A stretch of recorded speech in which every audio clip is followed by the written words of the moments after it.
Hello everyone, welcome to Indian current affairs podcast channel. ఈరోజు మనం Indian politics సంబంధించి కొన్ని ఇంపార్టెంట్ ఎంసీక్యూస్ చూద్దాం. ఫస్ట్ క్వశ్చన్,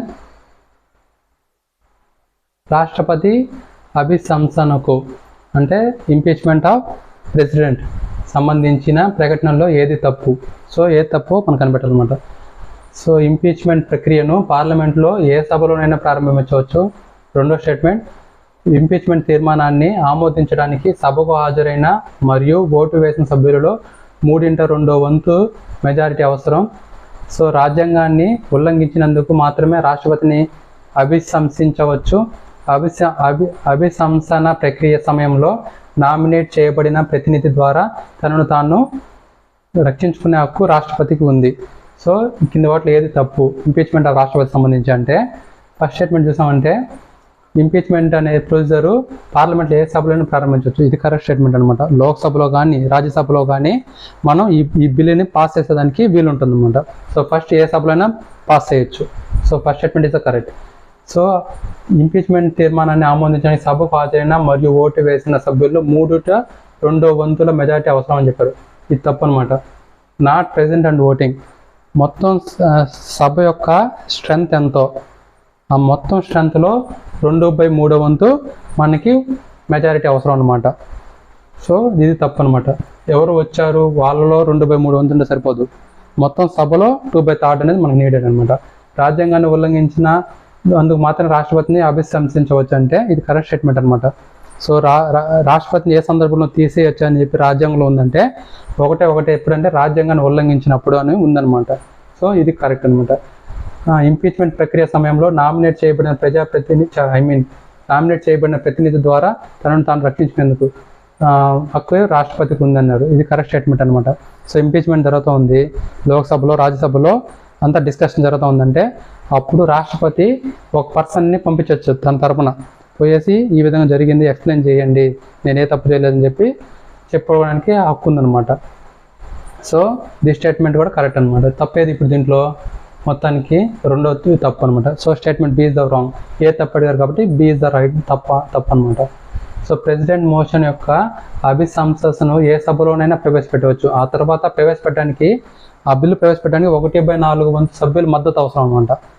అవునా, ఫస్ట్ ప్రవేశపెట్టడానికి కూడా 1/4 మెంబర్స్ సపోర్ట్ ఉండాలి. తర్వాత ఆ బిల్లు ఆమోదించడానికి 3/4 అవసరం అంట. కానీ ఎప్పుడు సభ మొత్తంలో, సో సభ మొత్తం స్ట్రెంత్లో 3/4 అనేది అవసరం అన్నమాట. ఆమోదించిన రాష్ట్రపతిని అభిశంసించిన తర్వాత ఉభయ సభల్లో బిల్లును ఆమోదించాలి. ఉమ్మడి సభలో ప్రవేశపెట్టడానికి వీలు లేదు. సో రాజ్యాంగాన్ని ఉల్లంఘించినప్పుడు మాత్రమే అభిశంసనకు గురవుతారు అని ఇక్కడ 3/4 అనేది మనం గుర్తుపెట్టుకోవాలన్నమాట. నెక్స్ట్ క్వశ్చన్, క్రింది ప్రకటనలను పరిగణించండి. రాష్ట్రపతికి కట్టుబడి ఉండే కౌన్సిల్ ఆఫ్ మినిస్టర్ సలహా. సో కౌన్సిల్ ఆఫ్ మినిస్టర్ సలహాకి రాష్ట్రపతి కట్టుబడి ఉండాలన్నమాట. కౌన్సిల్ ఆఫ్ మినిస్టర్స్ గరిష్ట సంఖ్యను నిర్ణయించడం, ఓటింగ్ యొక్క వయసు 21 నుంచి 18 తగ్గింపు, రాజ్యాంగ సవరణ బిల్లుకు రాష్ట్రపతి ఆమోదం తెలపడం తప్పనిసరి. సో మొదటి నుంచి తాజా సవరణల సంఘటనలు సరైన క్రమం ఏమిటి అన్నాడు. ఇక్కడ ఏంటంటే ఈ సవరణలు కొన్ని ఇచ్చారు, రాజ్యాంగ సవరణలు. వీటిలో ఫస్ట్ ఏజ్ జరిగింది, చివరిగా ఏజ్ జరిగింది అని చెప్పి సో క్రమంగా అమర్చమని చెప్తున్నారు. సో మనం ఏ సవరణ తెలిసింది అనుకోండి అలా ఈజీగా అమర్చవచ్చు. సో కౌన్సిల్ ఆఫ్ మినిస్టర్స్ యొక్క సలహాకి కట్టుబడి రాష్ట్రపతి ఉండాలి. ఇది ఏ సవరణ అంటే 42th అమెండ్మెంట్ అనమాట. కౌన్సిల్ ఆఫ్ మినిస్టర్స్ గరిష్ట సంఖ్య నిర్ణయించేది ఏదంటే 91st అమెండ్మెంట్ అనమాట. ఈ అమెండ్మెంట్ ద్వారా మనకి మొత్తం కౌన్సిల్ ఆఫ్ మినిస్టర్స్ సంఖ్య ఎంత ఉండాలని చెప్పారు, maximum 15% of the total Lok Sabha members అనమాట. అంతకన్నా ఎక్కువ మంది మినిస్టర్స్గా అపాయింట్ చేసేదానికి వీలు లేదు. సో ఇది 91st అమెండ్మెంట్. ఓటింగ్ వయసు 21 నుంచి 18కి ఎప్పుడు తగ్గించేదానికి ఏ అమెండ్మెంట్ అంటే 61st అమెండ్మెంట్ అనమాట, 61వ అమెండ్మెంట్. సో నెక్స్ట్ రాజ్యాంగ సవరణ బిల్లుకు రాష్ట్రపతి ఆమోదం తెలపాలి తప్పనిసరి అనేది 24th అమెండ్మెంట్. సో ఫస్ట్ ఏది అప్పుడు 24th వస్తుంది, and then 42nd amendment, and then 61st amendment, and then finally 91 amendment. If you see the explanation, మంత్రి మండలి సలహా 1976లో 42వ సవరణ ద్వారా రాష్ట్రపతికి కట్టుబడి ఉంటుంది. 2003లో 91వ సవరణ ప్రకారం మంత్రి మండలి యొక్క గరిష్ట సంఖ్య నిర్ణయించడం జరిగింది. 1988 61వ సవరణ ద్వారా ఓటింగ్ వయసు 21 నుంచి 18కి తగ్గించారు. 1971లో 24వ సవరణ ద్వారా సవరణ బిల్లును ఆమోదించాల్సిన బాధ్యత రాష్ట్రపతిపై ఉందన్నమాట. సో నెక్స్ట్ క్వశ్చన్, కింది ప్రకటన పరిగణించండి. ఉపాధ్యక్షుడు వైస్ ప్రెసిడెంట్ ఎన్నుకునే ఎలక్టోరేట్ కాలేజీలో పార్లమెంట్ సభ్యులందరూ మాత్రమే ఉంటారు. ఒక వ్యక్తి ఉపాధ్యక్షుడికి గరిష్టంగా 2 పర్యాలు మాత్రమే పరిమితం. ఎన్నికైన ఎంపీ లేదా శాసనసభ సభ్యుడు ఎవరైనా ఉపరాష్ట్రపతి పదవికి అభ్యర్థిని ప్రతిపాదించవచ్చు. సో వీటిలో ఏది కరెక్ట్ అని అడుగుతున్నారు అనమాట. సో మనకి election of president, election of vice president అనేది మనకు చాలా ఇంపార్టెంట్. అందులో ఈ ఎలక్టోరల్ కాలేజీలో ఎవరు ఉంటారు? మనకు ప్రెసిడెంట్కి చూస్తాం అనుకో, రాష్ట్రపతికి ఎవరెవరు ఓట్ వేయచ్చు అంటే, ఎందుకు కూడా దానికి ఓట్ వేయచ్చు అంటే ఎలక్టెడ్ ఎంపీస్. సో ఎవరైతే ఎలక్టెడ్ ఎంపీస్ ఉంటారో వాళ్ళందరూ ప్లస్ ఎలక్టెడ్ ఎమ్మెల్యేస్. కానీ కొంతమంది నామినేటెడ్ ఎంపీస్ ఉంటారు, వాళ్ళు ఓట్ వేసేదానికి వీలు లేదనమాట. ఎవరికి రాష్ట్రపతి ఎలక్షన్లో నామినేటెడ్ ఎంపీస్ ఓట్ వేసేదానికి వీలు లేదు, ఓన్లీ ఎలక్టెడ్ ఎంపీస్ మాత్రమే. కానీ ఉపరాష్ట్రపతికి చూసామంటే both elected MPs and nominated MPs ఇద్దరు కూడా పాల్గొనవచ్చు. కానీ ఓన్లీ ఎంపీస్ మాత్రమే పాల్గొనాలి, ఎమ్మెల్యేలు పాల్గొనేదానికి లేదు. అదే రాష్ట్రపతిలో ఎంపీలు ఎమ్మెల్యేలు ఇద్దరు పాల్గొంటారు అనమాట. సో అది డిఫరెన్స్ గుర్తుపెట్టుకోవాలి. సో ఇప్పుడు ఇక్కడ ఏమడిగారు, వీడు ఏం చెప్పాడంటే ఉపాధ్యక్షుడి ఎన్నికల్లో ఎలక్టోరల్ కాలేజీలో పార్లమెంట్ సభ్యులు మాత్రమే ఉంటారని చెప్పాడు. ఇది కరెక్టే కదా, ఇది కరెక్ట్ స్టేట్మెంట్ అనమాట. ఒక వ్యక్తి ఉపాధ్యక్షుడికి గరిష్టంగా 2 పర్యాలు మాత్రమే పరిమితం అని చెప్పారు, తప్పు. ఇక్కడ ఎటువంటి మెన్షన్ లేదనమాట కాన్స్టిట్యూషన్లో, ఎన్నిసార్లైనా పాల్గొనవచ్చు. ఎన్నికైన ఎంపీ లేదా శాసనసభ సభ్యుడు ఎవరైనా ఉపరాష్ట్రపతి పదవికి అభ్యర్థిని ప్రతిపాదించవచ్చు అంటే ఇది తప్పు అనమాట. ఎందుకు? మనకి ఎమ్మెల్యే రాష్ట్రపతిగా ఉపరాష్ట్రపతిగా నిలబడాలంటే కొంతమంది సపోర్ట్ చేయాలి, వాళ్ళని ప్రపోజర్స్ అంటారు. రాష్ట్రపతికి ఎవరు ప్రపోజర్స్ అంటే 50 మంది ఎంపీలు లేదా ఎమ్మెల్యేలు ఎవరికైతే ఓటు హక్కు ఉందో వాళ్ళంతా ప్రపోజ్ చేయొచ్చు అనమాట. అండ్ 50 మంది సెకండరీస్ కూడా నీడెడ్. అది ఎవరికి? రాష్ట్రపతికి. కానీ ఉపరాష్ట్రపతికి ఎవరంటే ఓన్లీ ఎంపీస్ మాత్రమే ప్రపోజర్స్గా ఉండగలుగుతారు. ఎందుకంటే వీళ్ళే కదా ఈ ఎలక్టోరేట్లో ఉన్నారు కాబట్టి వీళ్ళు మాత్రమే ప్రపోజర్స్గా ఉండగలుగుతారు అనమాట, ఎమ్మెల్యేస్ ఉండలేరు. సో అది మనం గుర్తుపెట్టుకోవాలి. కొంచెం క్లారిటీ తెచ్చుకున్నారంటే బాగా ఈజీగా ఉంటుంది. సో ఉపరాష్ట్రపతి ప్రతిపాదకులు ఎంపీలు మాత్రమే, 20 మంది ప్రతిపాదకులు మరియు 20 మంది సెకండరీలు ఉంటారు. ప్రెసిడెంట్కి 50 మంది అంటే ప్రతిపాదకులు ఉంటారు, 50 మంది సెకండరీలు ఉంటారు అనమాట. ఇక్కడ అది ఎంపీగా ఎన్నుకోబడవచ్చు. ఇక్కడ ఏంటంటే ఎవరైతే ఎలక్టెడ్ ఎంపీలు మాత్రమే ఉండాలి మరియు ఎమ్మెల్యేలు కూడా అవ్వచ్చు అనమాట, అది డిఫరెన్స్. నెక్స్ట్ క్వశ్చన్, క్రింది ప్రకటన పరిగణించండి భారత రాజ్యాంగంలోని షెడ్యూల్కి సంబంధించి. సో 2వ షెడ్యూలు ప్రమాణాలు ధృవీకరణ, 3వ షెడ్యూలు వేతనాలు అలవెన్స్లు, 4వ షెడ్యూలు హౌస్ ఆఫ్ పీపుల్స్కు సీట్ల కేటాయింపు, 10వ షెడ్యూలు ఫిరాయింపుల నిరోధక చట్టం అని చెప్పారనమాట. సో వీటిలో ఏది కరెక్ట్? 2వ షెడ్యూల్ దేని గురించి మాట్లాడుతుందంటే వేతనాలు మరియు అలవెన్స్. సో ఫస్ట్ అనేది తప్పు. 3వ షెడ్యూల్ దేని గురించి మాట్లాడుతుందంటే ప్రమాణాలు ధృవీకరణలు. సో 2వది కూడా తప్పు. 4వ షెడ్యూల్ దేని గురించి మాట్లాడుతుంది? హౌస్ ఆఫ్ పీపుల్స్ కాదు, ఇక్కడ ఏంటంటే రాజ్యసభలో సీట్లు కేటాయింపు మాట్లాడుతుంది అనమాట. సో ఇది కూడా తప్పు. 10వ షెడ్యూల్ దేని గురించి మాట్లాడుతుందంటే ఫిరాయింపుల నిరోధక చట్టం గురించి మాట్లాడుతుంది. సో 4వది ఒకటి కరెక్ట్ అనమాట. ఇప్పుడు మనం ఎక్స్ప్లెనేషన్ చూసామంటే మొదటి షెడ్యూల్ భారతదేశంలోని రాష్ట్రాలు మరియు కేంద్రపాలిత ప్రాంతాలు మరియు వాటి ప్రాదేశిక పరిధిని జాబితా చేస్తుంది. 2వ షెడ్యూల్ ఏంటి? రాష్ట్రపతి, గవర్నరు, న్యాయమూర్తులు మరియు ఇతర అధికారుల జీతాలు అలవెన్స్ గురించి మాట్లాడుతుంది. 3వ షెడ్యూల్లో వివిధ రాజ్యాంగ కార్యాలయాల కోసం ప్రమాణ స్వీకారాలు మరియు ధృవీకరణలు రూపాలను కలిగి ఉంటుంది. 4వ షెడ్యూల్ రాజ్యసభలో సీట్లను ప్రతి రాష్ట్రం యొక్క మరియు కేంద్రపాలిత ప్రాంతానికి కేటాయిస్తుంది అనమాట. సో ఏ రాష్ట్రంలో ఎంతమంది రాజ్యసభ సీట్లు ఉంటాయి, ఎన్ని రాజ్యసభ సీట్లు ఉంటాయో చెప్పేది 4వ షెడ్యూల్ అనమాట. 5వ షెడ్యూల్ ఏముంటుంది? సో షెడ్యూల్ ప్రాంతాలు మరియు షెడ్యూల్ తెగల పరిపాలన మరియు నియంత్రణ కోసం నిబంధనలు కలిగి ఉంటుంది. 6వ షెడ్యూల్ అస్సాం, మేఘాలయ, త్రిపుర మరియు మిజోరంలోని గిరిజన ప్రాంతాల పరిపాలనలతో వ్యవహరిస్తుంది అనమాట. సో నెక్స్ట్ క్వశ్చన్, 7వ షెడ్యూల్ యూనియన్ మరియు రాష్ట్రాల మధ్య అధికారుల మరియు బాధ్యతలను 3 జాబితాల ద్వారా విభజిస్తుంది. యూనియన్ జాబితా, రాష్ట్ర జాబితా మరియు ఉమ్మడి జాబితా అనేది 7వ షెడ్యూల్ ఉంటుంది. 8వ షెడ్యూల్ వచ్చి ఏంటి? భాషల గురించి. సో అది భారతదేశంలోని గుర్తింపు భాషల గురించి ఇది ఉంటుంది అనమాట. 9వ షెడ్యూల్లో ఏముంటుంది? న్యాయ సమీక్ష, దీంట్లోనే నిరోధ చర్యలు మరియు చట్టాలను కలిగి ఉంటుంది అనమాట. అంటే ఈ భూ సంస్కరణకు సంబంధించినవి. ఈ 9వ షెడ్యూల్లో ఉన్న వాటి మీద న్యాయ సమీక్ష జరగకూడదని చెప్పేసి కాన్స్టిట్యూషన్లో ఒక అమెండ్మెంట్ చేసి దీన్ని పెట్టారనమాట. కానీ తర్వాత సుప్రీంకోర్టు ఏం చెప్పింది, బేసిక్ స్ట్రక్చర్కి ఇది ఆపోజిట్, ప్రతి దాని మీద కూడా న్యాయ సమీక్ష చేసే అధికారం జ్యుడిషియరీకి ఉంటుంది. కాబట్టి ఇంకలాంచి అప్పటి వరకు పెట్టినట్టయితే ఓకే, ఇంక నుంచి ఏవైనా పెట్టినా కానీ వాటి మీద న్యాయ సమీక్ష కన్ఫర్మ్ ఉంటుందని చెప్పేసి అప్పుడు సుప్రీంకోర్టు చెప్తుంది అనమాట. అది 9వ షెడ్యూల్. 10వ షెడ్యూల్ ఏముంటుందంటే పార్టీ ఫిరాయింపుల గురించి ఉంటుంది. 11వ షెడ్యూల్లో పంచాయతీల గురించి ఉంటుంది. 11వ షెడ్యూల్లో మున్సిపాలిటీల గురించి ఉంటుంది. సో నెక్స్ట్ క్యాబినెట్ కమిటీకి సంబంధించి కింది ప్రకటన పరిశీలించండి. ఇవి government of India allocation of business rules 1961 కింద స్థాపించబడ్డాయి. పార్లమెంటరీ వ్యవహారాలపై సీసీకి రక్షణ మంత్రి చైర్పర్సన్గా ఉంటారు. So which of the following statements are correct regarding cabinet committees అంటే, సో ఇక్కడ అలోకేషన్ ఆఫ్ బిజినెస్ రూల్స్ కాదు, ట్రాన్సాక్షన్ ఆఫ్ బిజినెస్ రూల్స్ అనమాట. సో మనం ఎగ్జిక్యూటివ్ పనిచేయడానికి మనకి 2 రూల్స్ ఉంటాయి, అలోకేషన్ ఆఫ్ బిజినెస్ రూల్స్ అని, తర్వాత ట్రాన్సాక్షన్ ఆఫ్ బిజినెస్ రూల్స్ అని. అలోకేషన్ అనేది ఏ మినిస్ట్రీస్కి ఏం వర్క్ ఉంటుందని చెప్పి వీళ్ళు చెప్తారు. ఆ ట్రాన్సాక్షన్కి ఆ ప్రొసీజర్ ఎలా ఉంటుంది అని దాంట్లో ఉంటుంది అనమాట. వీటి గురించి మనం తెలుసుకుంటే ఎగ్జిక్యూటివ్ ఎలా వర్క్ అవుతుందో మనకు అన్నీ తెలిసిపోతాయి అనమాట. వీటి గురించి ఎక్స్ప్లెనేషన్ ఉంది. సో ఫస్ట్ స్టేట్మెంట్ అయితే తప్పు. ఇది దేని మీద ఈ సీసీలు అనేవి క్యాబినెట్ కమిటీలు అనేవి ట్రాన్సాక్షన్ ఆఫ్ బిజినెస్ రూల్స్ ద్వారా ఫామ్ చేశారనమాట. పార్లమెంటరీ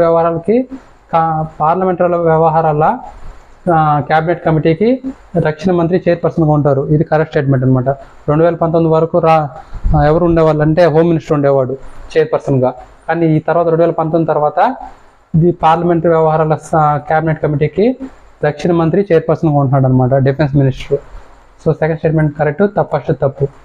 మన యొక్క ఎక్స్ప్లెనేషన్లో ట్రాన్సాక్షన్ ఆఫ్ బిజినెస్ రూల్స్ అంటే ఏంటో చూద్దాం. వివిధ మంత్రిత్వ శాఖలు మరియు విభాగాల్లో ప్రభుత్వ వ్యాపారం ప్రభుత్వ బిజినెస్ ఎలా నిర్వహించబడుతుందో ఈ నియమాలు నియంత్రిస్తాయి. ఫైళ్లు ఎలా కదులుతాయి, నిర్ణయాలు ఎలా తీసుకోవాలి, సంప్రదింపుల అవసరం మరియు క్యాబినెట్ మరియు వివిధ కమిటీలు ఎలా పనిచేస్తాయి వంటి ప్రభుత్వంలో నిర్ణయాలు తీసుకునే విధానాన్ని ట్రాన్సాక్షన్ ఆఫ్ బిజినెస్ రూల్స్ చెప్తుందన్నమాట. ఈ నియమాలు, విధానాలు, ఆమోదాలు మరియు నిర్ణయాల యొక్క సరైన ప్రాసెసింగ్ను నిర్ధారిస్తాయి మరియు ప్రభుత్వ అధికారులు ఎలా సమర్థవంతంగా నిర్వహించాలో నియంత్రిస్తాయి అన్నమాట. ఏది ట్రాన్సాక్షన్ ఆఫ్ బిజినెస్ రూల్స్. ఇప్పుడు అదేవిధంగా అలోకేషన్ ఆఫ్ బిజినెస్ రూల్స్ ఏం చేస్తుందో చూద్దాం. ఈ నియమాలు వివిధ మంత్రిత్వ శాఖలు మరియు విభాగాల మధ్య సబ్జెక్టులు మరియు బాధ్యతల పంపిణీకి సంబంధించింది. నిర్దిష్ట విషయాలు, ఉదాహరణకు ఆరోగ్యం ఎవరు చూసుకోవాలి, రక్షణ, విద్య ఏ మంత్రిత్వ శాఖ లేదా విభాగం బాధ్యత వహిస్తుందో వారు పేర్కొంటారు అనమాట. ఎగ్జిక్యూటివ్లోని ఏ విభాగం ఏ పనులు లేదా విధులు బాధ్యత వహిస్తుందనే దీనిపై స్పష్టత ఇస్తుంది. లక్ష్యం, బాధ్యతలో అతి వ్యాప్తి లేదా అస్పష్టత లేదని నిర్ధారిస్తుంది అనమాట. సంక్షిప్తంగా ట్రాన్సాక్షన్ ఆఫ్ బిజినెస్ రూల్స్ పనులు మరియు విధులను కేటాయిస్తుంది. అలోకేషన్ ఆఫ్ బిజినెస్ రూల్స్ అయితే ట్రాన్సాక్షన్ ఆఫ్ బిజినెస్ రూల్స్ నిర్మాణంలో ఆ పనులు ఎలా నిర్వహించాలో నియంత్రిస్తుంది అనమాట. సో ఇదేంటంటే అలోకేషన్ ఆఫ్ బిజినెస్ రూల్స్ ఏం చెప్తుందంట, పనులు మరియు విధులను కేటాయిస్తుంది అనమాట. ఎవరెవరు ఏ పని చేయాలని కేటాయిస్తుంది. ఆ పనులు కేటాయించిన పనులు ఎలా చేయాలో చెప్పేది వచ్చి ట్రాన్సాక్షన్ ఆఫ్ బిజినెస్ రూల్స్ అనమాట. నెక్స్ట్ క్వశ్చన్, భారతదేశంలోని క్యాబినెట్ కమిటీకి సంబంధించి క్రింది ప్రకటనలు పరిగణించండి మరియు సరైన వాటిని గుర్తించండి. సో అవి భారత ప్రభుత్వం యొక్క బిజినెస్ రూల్స్ నుండి తమ ఉనికిని పొందే అదనపు రాజ్యాంగ సంస్థలు అన్నారు. అదనపు రాజ్యాంగ సంస్థలు ఎక్స్ట్రా కాన్స్టిట్యూషనల్ బాడీస్ అని చెప్పాడు అనమాట. సెకండ్ స్టేట్మెంట్, భారత రాష్ట్రపతి ఆమోదం అవసరం లేకుండానే అన్ని క్యాబినెట్ కమిటీలను నియమించడానికి మరియు రద్దు చేయడానికి ప్రధానమంత్రికి ప్రత్యేక అధికారం ఉంటుంది. భద్రతపై క్యాబినెట్ కమిటీ రాజ్యాంగంలో స్పష్టత పేర్కొన్న ఏకైక కమిటీ. ప్రత్యేక స్వభావం గల అంశాలతో వ్యవహరించడం ద్వారా కేంద్ర మంత్రివర్గం యొక్క పని భారాన్ని తగ్గించడంలో క్యాబినెట్ కమిటీలు కీలక పాత్ర పోషిస్తున్నాయని అడిగారు అనమాట. సో ఈ స్టేట్మెంట్లో ఏవి కరెక్ట్ మనకు కనిపెట్టాలి. సో ట్రాన్సాక్షన్ ఈ బిజినెస్ రూల్స్ ఈ క్యాబినెట్ కమిటీలు అన్నీ కూడా ఎక్స్ట్రా కాన్స్టిట్యూషనల్ అనమాట. కాన్స్టిట్యూషన్లో వీటిని డైరెక్ట్గా మెన్షన్ చేయాలి. కాన్స్టిట్యూషన్ ఏం మెన్షన్ చేస్తారంటే బిజినెస్ రూల్స్ మెన్షన్ చేస్తారనమాట. ఆ బిజినెస్ రూల్స్ నుంచి పుట్టినవి ఈ క్యాబినెట్ కమిటీలు. కాబట్టి ఇవి extra constitutional bodies, not constitution bodies. So first statement correct. భారత రాష్ట్రపతి ఆమోదం అవసరం లేకుండానే అన్ని క్యాబినెట్ కమిటీలు నియమించడానికి మరియు రద్దు చేయడానికి ప్రధానమంత్రి ప్రత్యేక అధికారం ఉందంటే యాక్చువల్గా అన్ని వెనకాల చేసేది ప్రధానమంత్రినే. కానీ రాష్ట్రపతి ఆమోదం అనేది ఇంపార్టెంట్ అనమాట. అంటే ఫార్మల్ ఆమోదం అనేది నీడెడ్ అనమాట ఇక్కడ. సో కాబట్టి తప్పు అనమాట. భద్రతపై క్యాబినెట్ కమిటీ రాజ్యాంగంలో స్పష్టంగా పేర్కొన్న ఏకైక కమిటీ. భద్రతపై ఉన్న క్యాబినెట్ కమిటీ కాదు, ఏ క్యాబినెట్ కమిటీ కూడా రాజ్యాంగంలో అసలు మెన్షనే చేయలేదన్నమాట. సో ఇది కూడా తప్పే. ప్రత్యేక స్వభావం గల అంశాలపై వ్యవహరించడం ద్వారా కేంద్ర మంత్రిత్వ యొక్క పని భారాన్ని తగ్గించడంలో క్యాబినెట్ కమిటీలో కీలక పాత్ర పోషిస్తున్నాయి. ఇది కరెక్ట్ అనమాట. ఈ క్యాబినెట్ కమిటీల వల్ల ఏంటంటే లాభము, ప్రతిసారి అందరూ మినిస్టర్స్, ఒక 50 మంది మినిస్టర్స్ ఉంటే అందరూ కూడా కలిసి ప్రతి దాని మీద డెసిషన్ తీసుకోవాల్సిన అవసరం లేదు. సో క్యాబినెట్ ప్రతిసారి అవసరం లేదన్నమాట. ఈ క్యాబినెట్ కమిటీలు వర్క్స్ని డివైడ్ చేసుకొని ఆ 4-5 మినిస్టర్స్ ఉంటారు ఒక కమిటీలో, ఒక 10 మంది 12 మంది మినిస్టర్స్ ఉంటే, సో వాళ్ళు మాత్రం డిస్కస్ చేస్తారనమాట. సో అందరూ కలవాల్సిన అవసరం. సో దానివల్ల పని భారం అనేది తగ్గుతుంది అనమాట. సో ఇది కరెక్ట్ స్టేట్మెంట్ అనమాట. సో 1, 4 కరెక్ట్, 2, 3 తప్పు అనమాట. ఎక్స్ప్లెనేషన్ చూసామంటే ఇవంతా కూడా ఆర్టికల్ 77లో ఉంటాయి. ఈ బిజినెస్ రూల్స్ అన్నీ కూడా భారత రాజ్యాంగంలోని ఆర్టికల్ 77 కింద బిజినెస్ నిబంధనలు, లావాదేవీలు మరియు వ్యాపారం అంటే ఇక్కడ బిజినెస్ అనమాట. బిజినెస్ నిబంధనలు కేటాయింపులు ప్రస్తావించబడ్డాయి. ఆర్టికల్ 77(3)లో ఏముందంటే, ఈ కథనం ప్రకారం భారతదేశ ప్రభుత్వం యొక్క బిజినెస్ ట్రాన్సాక్షన్స్ కోసం మరియు దాని మంత్రిత్వ శాఖల మధ్య బిజినెస్ కేటాయింపుల కోసం నియామకాలను రూపొందించడానికి భారత రాష్ట్రపతికి అధికారం ఇస్తుంది. సో ఇక్కడ ఇంతకుముందు చెప్పినట్టే అంతా భారత రాష్ట్రపతి పేరు మీద జరుగుతుంది అనమాట. సో ఆర్టికల్ 77(1) ప్రకారం భారత ప్రభుత్వం యొక్క అన్ని కార్యనిర్వాహక చర్యలను రాష్ట్రపతి పేరు మీదుగానే వ్యక్తం చేయాలి. ఆర్టికల్ 77(2) ప్రకారం ప్రెసిడెంట్ పేరుతో తయారు చేయబడిన మరియు అమలు చేయబడిన ఆదేశాలు మరియు ఇతర సాధనాలు రాష్ట్రపతి రూపొందించిన నియమాలలో పేర్కొన్న విధంగా ప్రమాణీకరించబడతాయి. అంటే రాష్ట్రపతి చేసినట్టే ఇవన్నీ కూడా ఇంప్లిమెంట్ అవుతాయి అన్నమాట. సో నెక్స్ట్ క్వశ్చన్, ప్రధానమంత్రి రాజ్యసభకు చెందిన వారైతే క్రింది వాటిలో ఏది జరిగే అవకాశం ఉంది? సో ప్రభుత్వానికి వ్యతిరేకంగా అవిశ్వాస తీర్మానం ప్రవేశపెడితే అతను ఓటు వేయడానికి అనుమతించబడతారు. అతను లోక్సభ ఎంపీల కంటే ఎక్కువ కాలం ఉంటారు ఎంపీగా. బడ్జెట్పై చర్చ సందర్భంలో లోక్సభలో ఆయన మాట్లాడలేరు అన్నాడు. సో ఇందులో కరెక్ట్ ఏది? ప్రభుత్వానికి వ్యతిరేకంగా అవిశ్వాస తీర్మానం ప్రవేశపెడితే అతను ఓటు వేయడానికి అనుమతించబడరా? సో ఇక్కడ అతను దేంట్లో మెంబర్ అంటే రాజ్యసభలో మెంబరు. రాజ్యసభలో మెంబర్ అయినప్పుడు ఈ అవిశ్వాస తీర్మానం దేంట్లో ప్రవేశపెడతారు?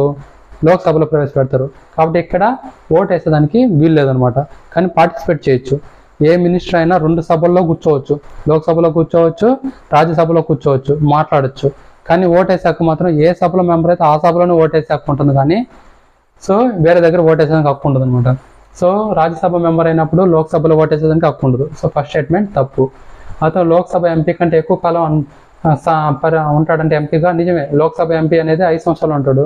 ఇతను రాజ్యసభ ఎంపీ కాబట్టి 6 సంవత్సరాలు ఉంటాడు అన్నమాట. ఎక్కువ కాలం ఉంటారు. Correct statement. బడ్జెట్పై చర్చ సందర్భంలో లోక్సభలో ఆయన మాట్లాడలేరు అంటే ఇది తప్పు. సో ఏ మినిస్టర్ అయినా మాట్లాడచ్చు, ఇంక్లూడింగ్ ప్రైమ్ మినిస్టర్ కూడా. సో వాళ్ళతో పాటు ఎవరు? అటార్నీ జనరల్ కూడా 2 సభల్లో కూర్చోవచ్చు, 2 సభల్లో మాట్లాడవచ్చు. కానీ ఓటేసే హక్కు ఉండదు. భారత రాజ్యాంగంలోని ఆర్టికల్ 88 పార్లమెంట్లో పాల్గొనడానికి మంత్రులకు మరియు అటార్నీ జనరల్కు కొన్ని హక్కులు మరియు అధికారాలు మంజూరు చేస్తుంది. మంత్రులు మరియు అటార్నీ జనరల్ పార్లమెంటు ఉభయ సభలో కార్యకలాపాలు హాజరవుతారు మరియు పాల్గొనవచ్చు. వారు ఏ సభలోనూ సభ్యులుగా ఉన్నారో లేదా అదే అనే దానిలో సంబంధం లేకుండా. సో ఏ సభలో సభ్యులని సంబంధం లేదు, రెండిట్లో కూడా పాల్గొనవచ్చు. అయితే వారు సభ్యులు కాని సభలో వారికి ఓటు వేసే హక్కు లేదు. ఏ సభలో అయితే వాళ్ళు సభ్యులు కారో ఆ సభలో ఓటు వేసే హక్కు లేదు, ఇంకో సభలో వేయచ్చు అనమాట. So this is the end of today's class. Thank you very much for watching.